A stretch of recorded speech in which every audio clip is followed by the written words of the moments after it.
Chers amis. We'll begin again. So, pursuant to Standing Order 108 and the motion adopted by the committee on April 21st, 23, this meeting is continued. It's study on increased Francophone immigration to Canada. We will now, or rather, we will now be welcoming Mr. Martin Normand, Director of Strategic Research and International Relations. Welcome, Mr. Normand, to this committee or at the Standing Committee on Official Languages. We'll have 5 minutes to give your speech, and then we'll go to the question and answer period. We all know that the post-secondary sector plays an important role in the Canadian economy, and this is especially true for our members, the 22 post-secondary institutions in French-speaking minority contexts. They are often drivers of the local economy, being at once hotbeds of innovation, dynamic employers, consumers of products and service, attractive for public and private investment, and calling cards at home and abroad. They also incubate entrepreneurial startups and the productivity gains linked to research and provide productivity gains linked to research projects rooted in local communities and industries. We can also add to this picture the economic activity and revenues generated by generations of graduates from our establishments. This committee is looking for inspirational best practices and business models. In this respect, the contribution of post-secondary institutions is not to be understated. Indeed, our network aspires to increase its contributions to Canadian society by offering new programs adapted to changing socioeconomic realities, by attracting and retaining local Francophone clientele, and by acquiring spaces that will continue to fuel innovation. Thus, we've reminded you on several occasions in recent years of our network's expectation that a permanent fund of $80 million a year be created to support the sector and enable its ongoing growth. But today, I wish to stress something more urgent. On January 22nd, 2024, Immigration, Refugees and Citizenship Canada announced a national cap on the issuance of new study permits for the next 2 years. This announcement shook our entire network to the core. We believe that the Modernized Official Languages Act and the Francophone immigration policy are promising new tools, provided that they are followed. However, this announcement places us collectively, including this committee, in a difficult position. The first test of these federal tools could illustrate their limits. This decision is in flagrant contradiction to the new Francophone immigration policy announced on January 16, 2024. Among the policy's objectives is IRCC's desire to maximize the selection of French-speaking students from abroad, enhance programs aimed at them, and increase their access to French-language post-secondary institutions outside Quebec. This policy should form the basis of all other measures addressing foreign students at our post-secondary institutions. Instead, the opposite is true. As others reminded us this week, the international clientele of post-secondary institutions plays a critical role in the Canadian economy, injecting more than $22 billion into it every year. Using various data, we estimate that the economic impact of the international clientele of our association totaled more than $300 million in 2018-2019 alone. This clientele fills a variety of labor needs during their studies. They may obtain a postgraduate work permit to further their Canadian work experience. Then they may decide to apply to transition to permanent residency. According to a 2020 study, nearly 90% of international students in our network wish to remain in Canada after completing their studies. This success illustrates how IRCC must rely on our institutions to achieve its new, more ambitious targets for Francophone immigration. Study permit holders in our network represent less than 2% of the total number of study permits granted in Canada in 2022. On a national level, this proportion is very low, but the impact of this clientele is considerable. That's why, for the time being, and as a matter of urgency, we have only one recommendation this morning: that Immigration, Refugees and Citizenship Canada put in place measures to ensure that a national cap on the issuance of study permits to international clientele will have no impact on the ability of post-secondary institutions in minority Francophone settings to maintain and grow the number of international students as provided for in the new Francophone immigration policy. IRCC could, for example, make international students studying French outside Quebec a priority cohort, as it has done already for other priority cohorts. If we want post-secondary institutions to retain the power to influence the economic development of Francophone communities, and if we want international clientele to feel that they can contribute to the vitality of these same communities, we need to review the measure announced last week and align it with the federal government's other public policy objectives.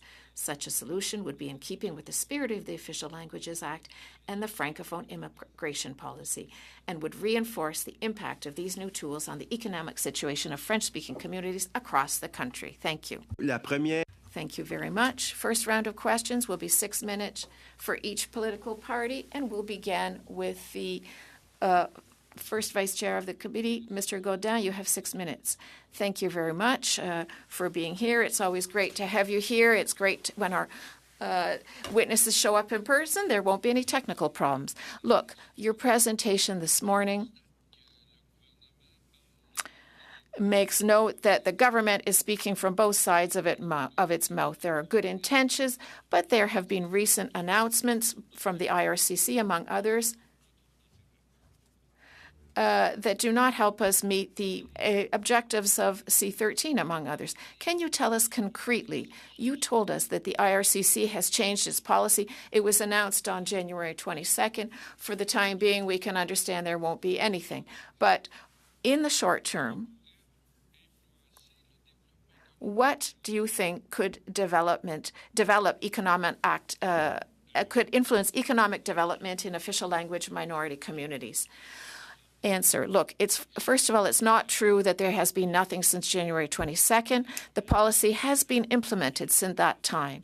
But for the time being, there is a moratorium on processing foreign student applications. That means that some of our institutions will not have a cohort in September.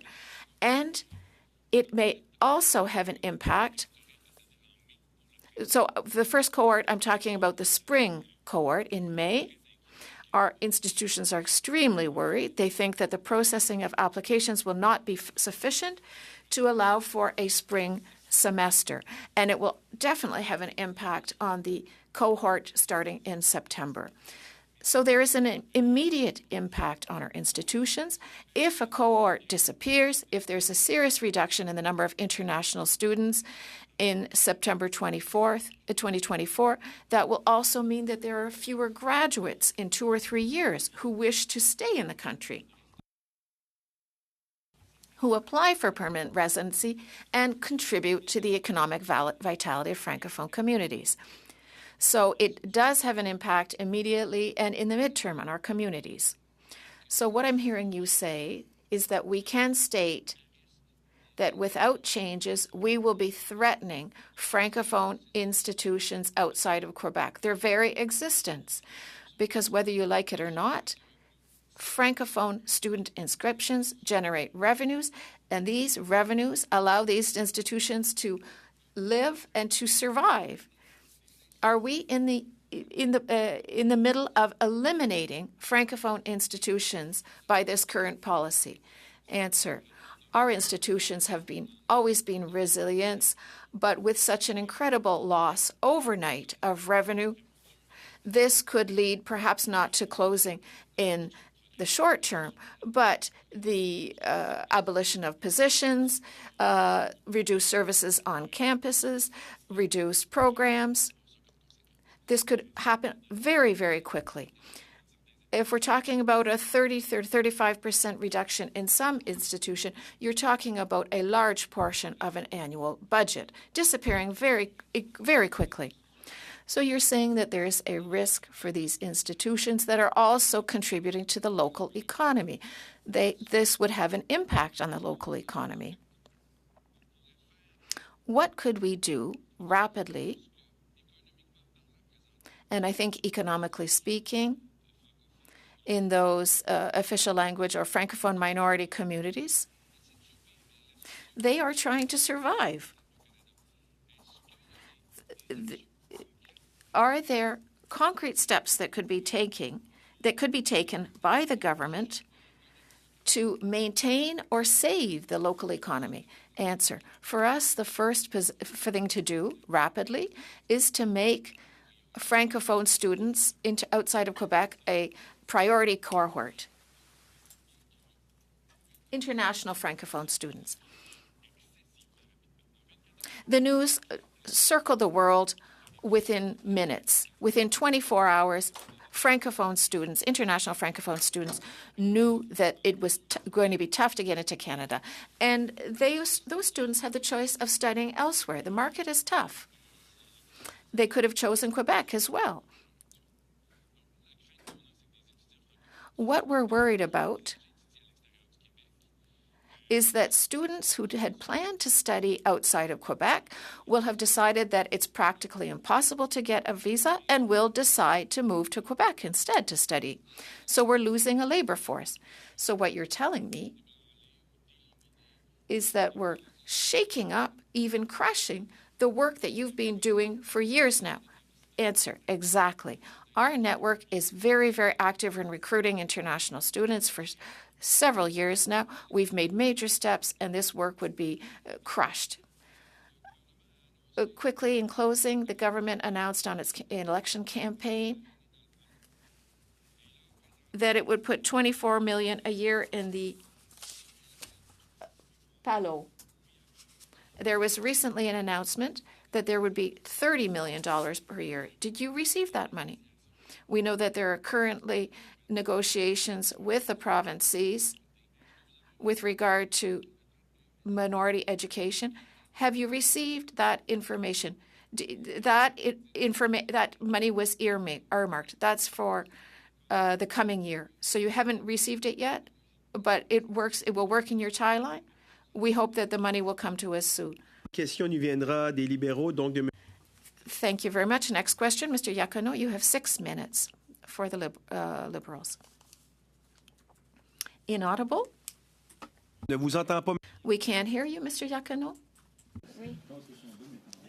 Le boom, allez-y. Go ahead, please. Good morning. Can you hear me well? Yes, go ahead, please. Thank you, Chair. Good morning, Mr. Normand. What are the main obstacles facing your members, and what are you doing to solve these, to overcome these obstacles? Well, there are some in many sectors. Give me the most important. First of all, public funding. This discussion on international studies obviously concerns that as well. Institutions are turning to us because the public funding for post-secondary institutions has been dropping for some time now. So this needs to be reviewed to ensure that institutions can fulfill their mandate as well.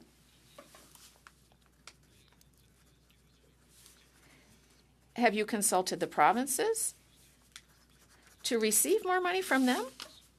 Because education is a provincial jurisdiction.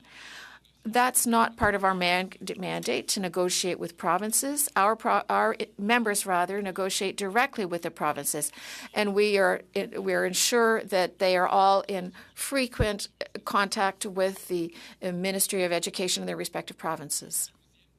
Continue. A second challenge that arises from the first, in fact, is to ensure that our institutions remain attractive for both local and international clients. We need the necessary resources to develop new programs that adapt to quickly changing socioeconomic activities and realities. We need not only the resources to create these programs then, but we also have to work in collaboration with the provinces in that they have the final authority of approving new study programs. The third challenge that I'd identify is continuing to contribute to the vitality of Francophone minority communities. The institutions really have them at heart, And that makes sense because the institutions help renew the community. They transmit the language and the identity, rather. Our institutions want to thus revitalize the communities working with the federal government. What is the role that your institutions play in the economic development of Francophone communities, Francophone minority communities, that is? Answer. Well, I've referred to some actions that our members take in my speech. For example, labs that were built, or incubation labs to contribute to various sectors in partnership with local communities, civil organizations as well. An example that comes to mind is Collège La Cité here in Ottawa that has a partnership with local industry. We can also understand that in a post-secondary institution is a major employer in a community. It creates economic activity in a community. When you have a post-secondary institution with 1,000 students and almost as many active employees in a small community, that can really keep a community alive. And they can also provide labor for local businesses.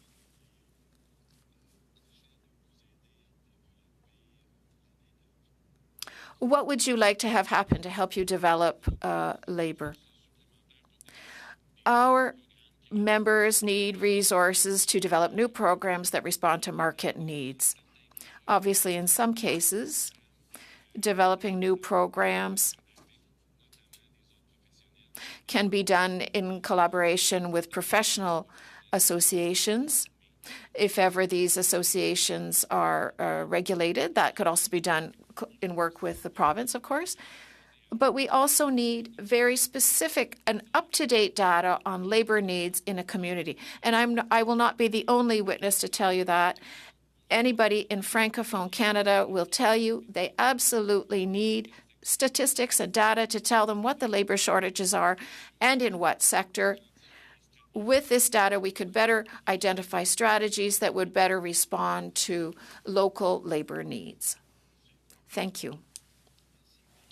Thank you, Mr. Iacono. Next question comes from the Bloc Québécois, the second vice chair of this committee. Mr. Beaulieu, you have the floor for 6 minutes. Thank you for being here. I've been looking at your internet site. Your site excludes Quebec post-secondary institutions, but you say you represent Francophone Canada. Are you saying that Quebec is not part of the Quebec Francophonie?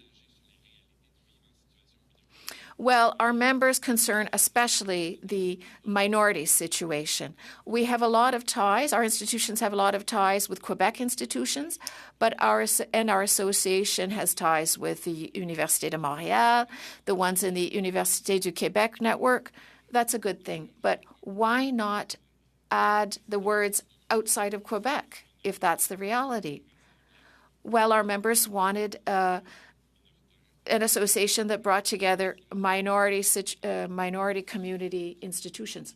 But when you say pan-Canadian in all your communications, 80% of Francophones are in the Quebec. Unless you're implying that Quebec is already independent, when you're talking about the Canadian Francophones, you really need to distinguish if you're not including Quebec. I take note of your comment. Our 22 institutions are in 8 provinces.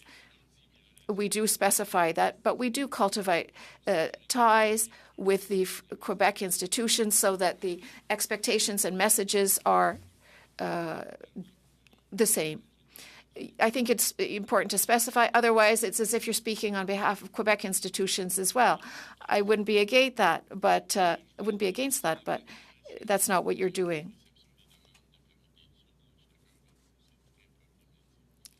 I can tell you that the platform for receiving the cap, rather, is a problem.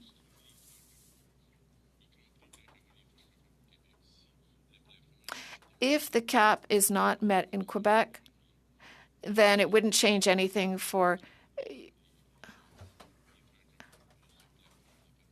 Will this work permit cap exclude francophones? That's what we're suggesting. We've given the example to doctoral students who are not included in that cap. They are a priority cohort. They're excluded from that cap. And we've taken that same term, priority cohort, and said, let's apply it to francophones studying outside of Quebec. I won't speak on behalf of Quebec, you'll understand. I'm speaking for myself. We want our francophone clients outside of Quebec also to be considered a priority cohort. This would leave the provinces in charge of deciding whether the francophone institutions would be receiving permits. We haven't discussed the dynamic in which the provinces are in charge of distributing postgraduate work permits or graduate work permits. If the federal government maintains its power over this issuance for francophone students outside Quebec, to respect what's announced in the new immigration policy that came out 2 weeks ago, we think that this could solve a number of problems within the system, removing some negotiation actors from the picture and allow work permits to other institutions. So if I hear you right, you're saying that the federal government maintaining responsibility for the issuance of permits is one thing, but it could be transferred to the provinces besides Quebec. Right. Well, the work permits for francophone students studying in French outside Quebec, that they not be included in the cap. Perhaps you could see whether you might work more closely with Quebec, in concert with Quebec. Much has been said, of course. The colleges and universities play an essential role training the actors of the economy and supporting the economy. Do you have an overall understanding of the current situation, such as in Ontario and in Western Canada, the Francophone universities there, all the universities for Francophones, and in Sudbury, for example? Could you give us a brief overview of their situation? Are they all facing difficulties, or some of them doing better than others?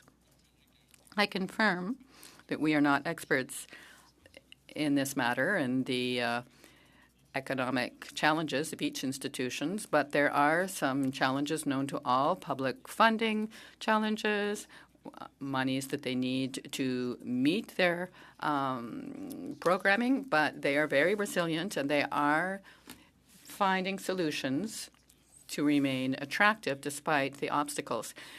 Over and beyond the international clientele, there's also the local clientele. We need to ensure that the institutions be in a position to respond to local clientele first and foremost, and that they feel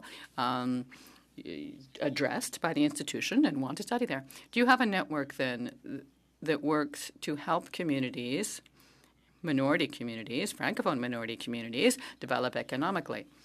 The colleges and universities, for example, are they involved in that and involved in such programming? Are they kept in close contact with their communities to support their economic growth?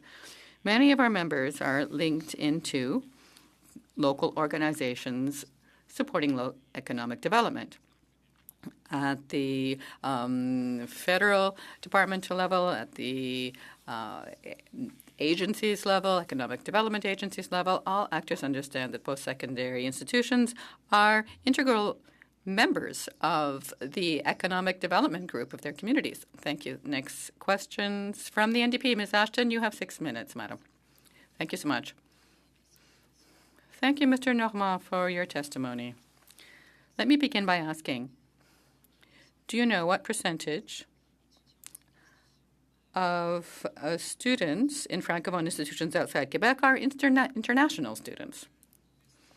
We estimate, we had studied this prior to the pandemic, and we know that there has been a growth in the numbers since the end of the pandemic. But before the pandemic, we estimated about 5,000 students in our network, 5,000 across the board, not new per year. There were 5,000 overall studying. So probably 6,000 or 7,000 now. I can tell you, though, that we're aware that in September 2022, around 5,000 study permits were issued to Francophone institutions in Canada. 5,000 in 2022, of about 500,000 in total across Canada. So about 1% of study permits were for our institutions. But that has to be checked. It's not simply because a student has got a permit that they'll necessarily go to that university. There's some attrition. That's why we say 1% to 2%, all said and done. Going back to the policy announced by the minister on the 22nd of January, if it remains unchanged, do you feel that there will be negative impacts on Francophone colleges and universities, perhaps reduction of degree of operations and the viability of the institutions? What will the effect be on them? Well, there will be an effect if the figures hold true once the provinces will have decided how the study permits will have been distributed, and if this leads to significantly fewer international students, this will represent a significant loss of revenue for all our institutions, especially those in provinces where the cap will have a greater effect, such as in Ontario, such as in New Brunswick, in Nova Scotia, in BC. Those are the provinces that had been specified by the minister in his announcement. So this is a considerable loss of revenue. Nothing guarantees, though, that in provinces in which the number of study permits has not yet reached the cap, nothing says that those provinces will necessarily continue to issue to the Francophone institutions the same number of study permits that they are now. So we're not sure what the provinces will do with their new amounts. In provinces where there's still room before they reach the cap, we really don't know, how those permits will be distributed by the provinces. That's why we say that everyone is at risk of losing revenue in the immediate. A little earlier you said that the word has already gotten around about this new policy. Have you heard from your organization or from other institutions with which you work that people outside the country, having heard this, are rethinking their plan to come to Canada? What do you hear in your network? Well, this is anecdote only, of course, but yesterday we heard of people who were changing their plans. They intended to come to study in a Francophone institution in Quebec, but they decided instead to apply in Quebec, thinking that they had a higher likelihood of getting the study permit there. So that's what we hear, and this is what's going around in the international network. You really have to know that things get around so quickly. Let me give you an example. It'll to show you how quickly the news is spreading. When the government of Quebec announced lower fees for international students going to regions in specific study programs, and within 48 hours, our establishment recruiters out on the ground in Africa were hearing, why should I go to Moncton when I can get money to go to Quebec? That was within 48 hours. So we can assume that what was announced last week is already pretty widespread now. Moreover, if someone makes a request on the 22nd, 23rd, 24th of January, their request will not be processed because it is not accompanied by an attestation letter from the province, because no province within a couple of days has been able to set up a new system and issue the letters and so on and so forth.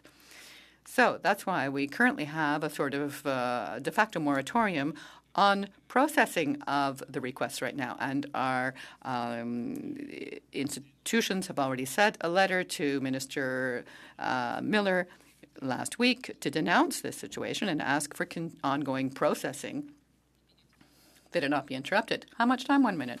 Quickly then, this is all about declining French and how we can ensure that French survives in communities outside of Quebec.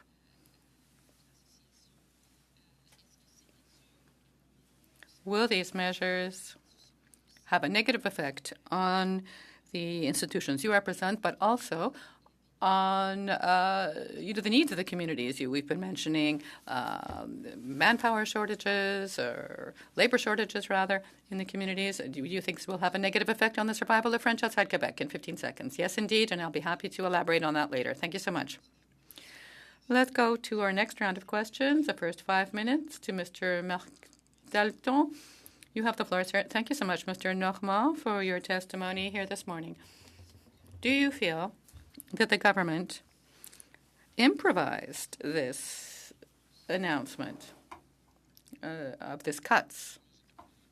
Well, I wasn't in our RCC or Mr. Miller's offices. I can't say. What we do know, though, is that the foreign student program announces a review of its policies, of its measures, as of last summer. It's been saying it would announce something, and we've been involved in consultations. We and our partners, post-secondary sector, have been actively participating in a number of consultations run by RCC regarding a number of measures intended to improve the integrity of the foreign student programs and to uphold Canada's reputation as a choice destination. That's why in the recent months we saw the new system to verify the post-secondary letters, the trust systems to ensure that institutions were highlighted for being good players, and the minimum level of revenue required to be able to get into Canada to study here.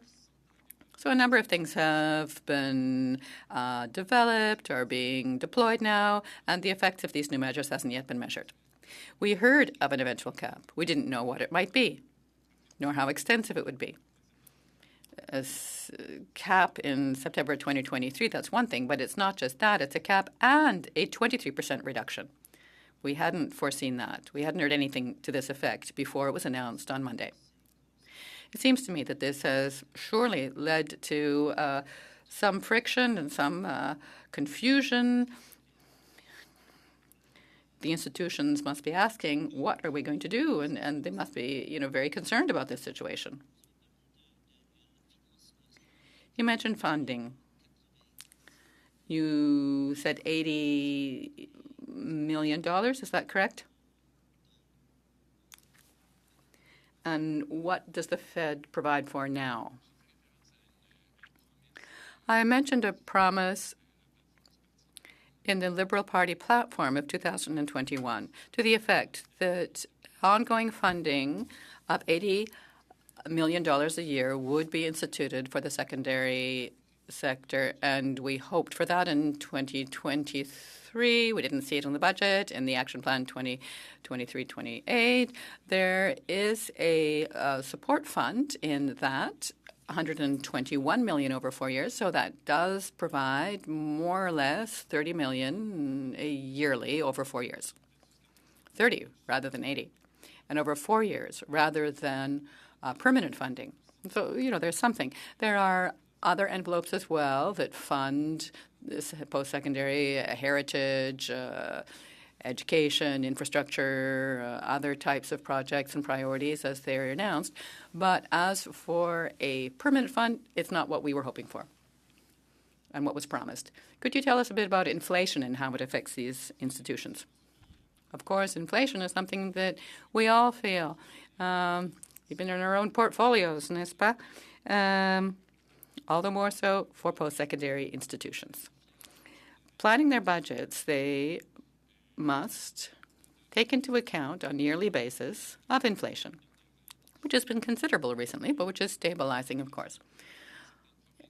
Inflation up, well, some provinces have frozen their fees, student fees. Sometimes measures make it difficult for institutions to deal with inflation.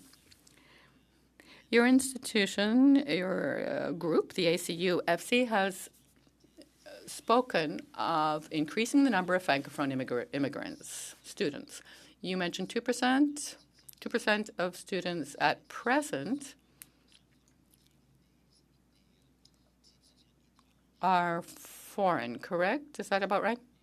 I'll correct you. if I may, 2% of Canada's total issued study permits are issued to Francophone institutions. So that's 5,000 to us, 1 to 2% then. On an average, about 14% of the clientele of our establishments is foreign.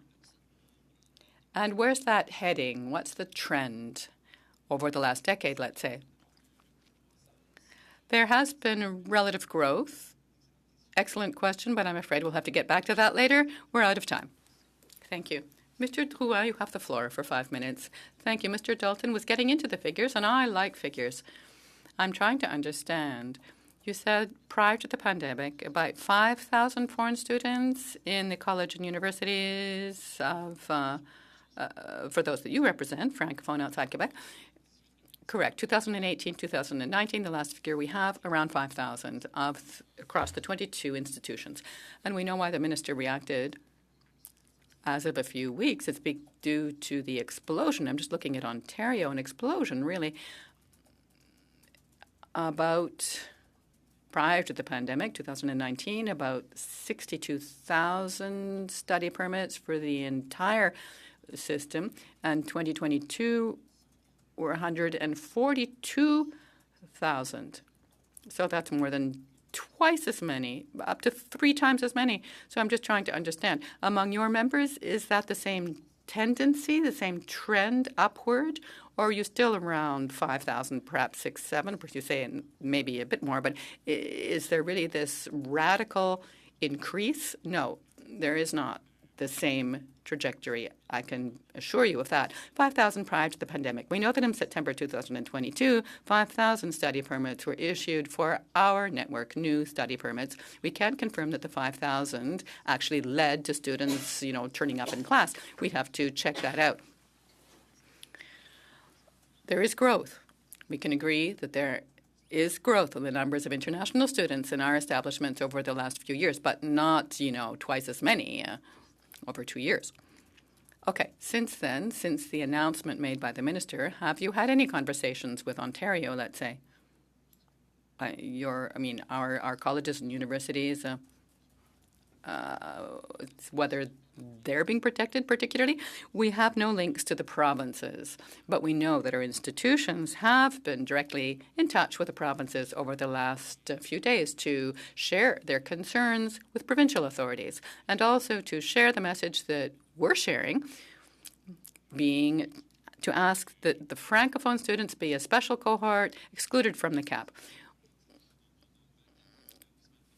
Might make it easier for some province. Taking a few institutions out of the equation, it might make it easier for them to manage. We know that public colleges and universities isn't the problem. It's really the private ones. And I think there was a reportage on CBC and Radio-Canada about these colleges, which unfortunately promise certification and graduation and papers that aren't necessarily accepted across the country in the workforce. Have you been asking that the government regulate these private institutions? There are victims of these institutions. I dare say victims. However, I'm quite sure that Francophones will not be victims and will manage to protect themselves through this. But this is something that needs to be dealt with. Is it something you've been discussing among your institutions, that requests be made that the private colleges be better regulated? Our colleges have discussed this matter with their provincial governments. We know that because they know that some players are having an ill effect on the international reputation of the college system as a whole. We've done less, though, because we don't, sharpen all swords. Our pan-Canadian colleagues who represent the Francophone and Anglophone milieux across the country have worked a good deal on this to try to ensure that these outlier private institutions be better controlled to protect our reputation. All right, so back to foreign students, their economic contribution to your network. I was saying in my opening statement that based on some data, we can estimate that $300,000 in 2028, 2019, that's the economic impact of foreign students, and that's just in our institutions. That's a lot of money, 300,000. It certainly sounds like a lot, but it's about $60,000 per student. So that's not just what is that? What is that? Well, it's what they spend. What they spend on housing, what they spend on their courses, and etc. So 300,000, 2028, 2019 is also what they bring to the economy when they work, and so on and so forth.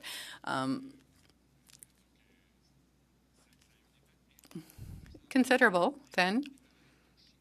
It's not only a figure, of course, a dollar figure, but it's also that the international students in rural regions are able to fill positions that otherwise wouldn't be filled, and small and medium-sized businesses mightn't be able to survive without them. So 300,000 in 2019, 18-19. Mr. Boulris, over to you. We were evaluating the number of students who are admissible, 35.3% of students who are admissible who have not been to Francophone institutions at all. And I think that this would include many, but will this have an effect on students who will be, staying at the universities? Do we have any studies, basically, about the number of admissible students who are actually in the colleges and universities? The figure that we often hear, that's often passed around, is that graduates of Francophone schools, not necessarily immersion, but, Francophone schools and secondary schools, Francophone in the country, there's an attrition of about 50% of those people who do not go on to post-secondary studies in Canada. For all kinds of reasons, because the institution is too far, it costs too much if you're going to go further. We also know that Francophone students in post-secondary institutions have more debt than Anglophone students for different reasons. So there are various obstacles, and it's difficult to continue studies in French. We need to make the programs more attractive. We're talking about our 22 members. And as for immersion schools, the number must be even smaller. There are certain Statistics Canada data that include immersion schools. I'm talking about kindergarten to grade 12 Francophone institutions. The Anglophone universities have really benefited from official language training programs.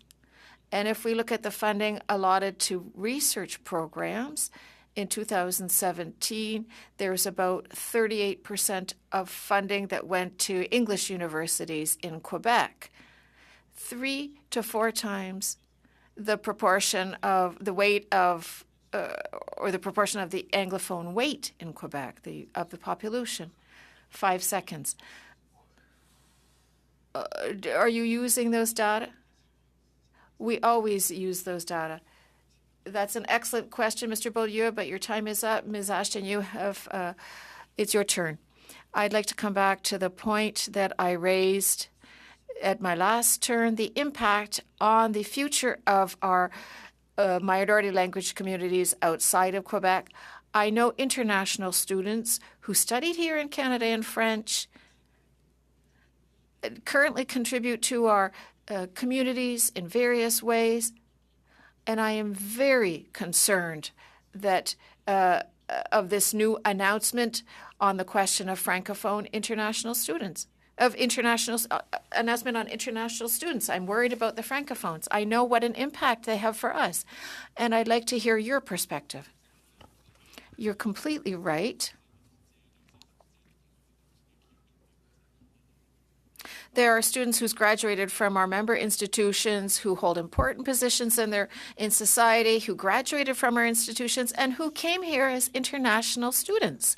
If there were a drastic drop in the number of international students coming in May and in September, that means we'll have that many fewer graduates in 3 or 4 years, and these graduates would have been able to apply for permanent residence. 90% of students in our institutions, international students, want to stay in Canada. So if the initial pool of candidates is greatly reduced, even if 90% of them still want to apply to stay in Canada, there won't be as many. There won't be as many to become permanent residents. And that's one of the purposes, one of the goals of the Francophone immigration policy. One of the performance indicators is the increase in the numbers of Francophone international students outside of Quebec, coming to outside of Quebec, with 2022 as the reference point. So we're talking about 30 to 35% below the base measure. In the time that rests, could you please reiterate what your demand is, what your organization's demand is with regard to this announcement? We want Francophones who want to study outside of Quebec be considered a priority cohort, as it is for international students at the doctorate level. We have 4 minutes left each. Mr. Gaudin, go ahead. You have 4 minutes. Thank you, Mr. Chair. I'd like to hear what you have to say. Mr. Drouin talked about the exponential effect of immigration here in Canada. What is the impact on immigration, Francophone immigration? You've talked about an increase in the numbers, but it isn't as striking. Has there been a normal increase? I'm not saying the other figures aren't normal, but could you give me an idea of how many more students we're talking about? Answer: the last numbers are from before the pandemic. We don't have the exact figures.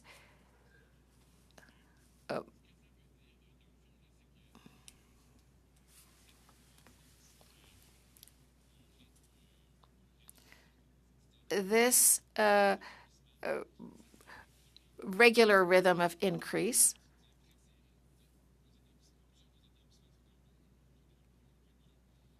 Well, first of all, I should say that most of our institutions, or many of them, are in rural areas, and they can't suddenly have 3 to 4 times the number of students they've had in the past because there's not public transit, there's not housing.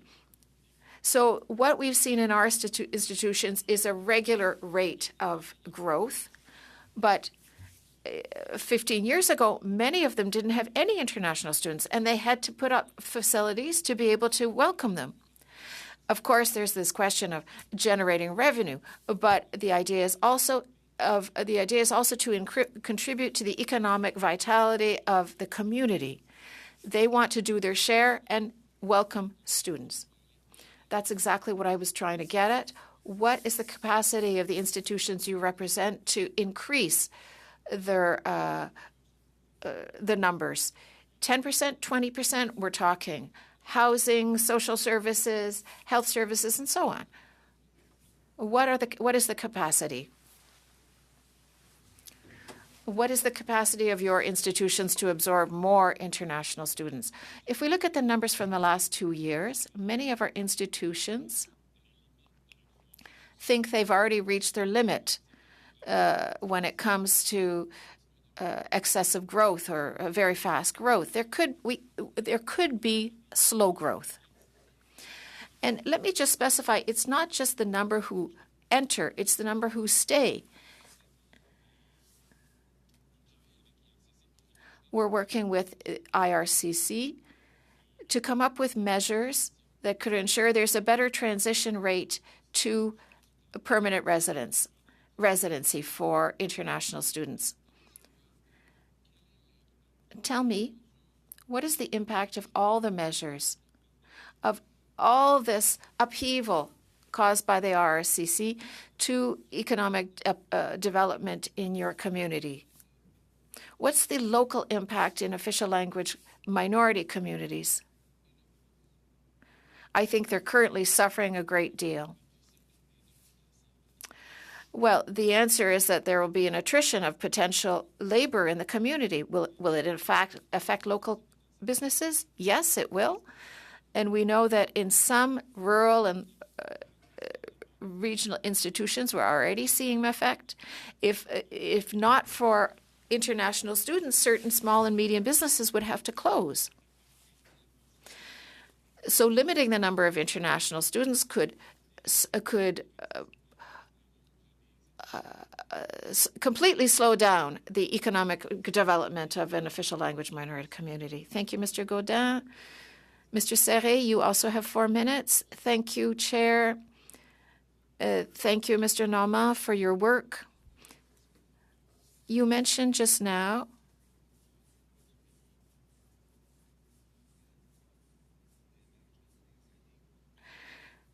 that Francophone institutions across the country have made an effort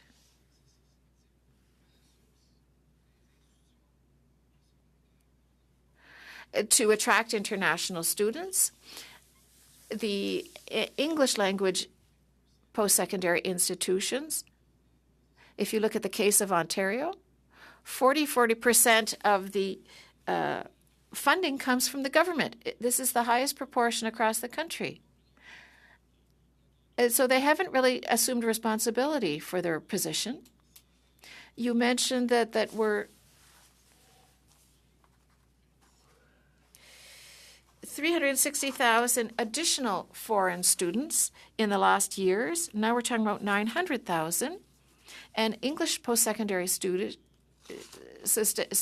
institutions have been the object of fraud. There have been students who came but have no diplomas, didn't graduate, or they didn't have a valid diploma to be admitted. The provincial government didn't do anything. And Minister Milliter has been clear about this since he became minister. What is the impact of underfunding of post-secondary institutions, specifically in Ontario? What have you heard from your members that leads them to go and recruit more international students? Answer. Well, public funding of post-secondary institutions has been drastically reduced. There's a continual drop and has been for 10 or 15 years right across the country. We know that Ontario is the example that springs to mind, but it's been a problem across the country, and that's causing institutions to find alternate sources of finance. I don't think there have been bad apples like you've identified in the Ontario institutions. However, our institutions are carrying out active recruitment transparently, ethically, among the pool of Francophone students. They want them to understand what the reality is when they arrive here in a minority Francophone community.